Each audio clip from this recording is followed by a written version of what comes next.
So what is USAID? When people hear the name USAID, they focus on aid. They focus on thinking like it's humanitarian work. But aid is not actually in the name of USAID. USAID stands for the United States Agency for International Development, not aid. It's not a charity. And international development is simply capacity building. It is local and regional capacity building done across the whole world, i.e. internationally. The primal id in USAID, international development, is about capacity building of assets that can be used by either the Pentagon, the State Department, or the CIA for their own activities. So if you're the Secretary of State and you were asked by the National Security Council or the President to do something in a different country, overthrow their government, stop the passage of a bill in a foreign country's legislature, how would you do that? And the first thing that I said is you would look at the assets that already exist in the country. Do we need new assets in addition to the ones that we currently have, or are the existing assets, can they achieve this simply by giving them enough money, giving them enough resources, giving them enough training, giving them enough support? One of the main ways that capacity building would be financed would be through USAID. USAID would say that it's doing something, funding a hospital system, funding universities, funding civil society organizations, funding media institutions, funding independent media in the region. Sorry, there's something in my eye. Independent media in the region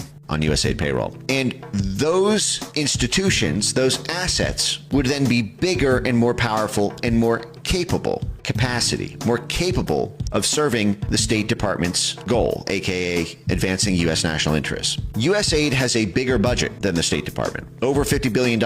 It is a bigger budget than the CIA. The entire intelligence community only has about 72 billion. So that's the CIA plus the 16 others. And USAID has a bigger budget than the CIA and is almost the size of the entire intelligence community combined. That is how important USAID is to American statecraft. It is an intelligence community, a State Department, and a Pentagon assistance organization rolled into one. I just copied this from the USAID website. USAID carries out U.S. foreign policy, advances U.S. national interests by promoting broad-scale human progress. At the same time, it expands stable, free societies, creates markets and trade partners for the United States, and fosters goodwill abroad. The operative phrases here are carries out U.S. foreign policy. This is not charity work. This is not aid. This is cynical, self-serving purposes. And what is it seeking to do? Free societies, open societies. Why does USAID want other countries to be open societies? Because that's how you get the influence in. If a country is a closed society, they're closed off from USAID influence. We cannot capacity build our assets there. Closed societies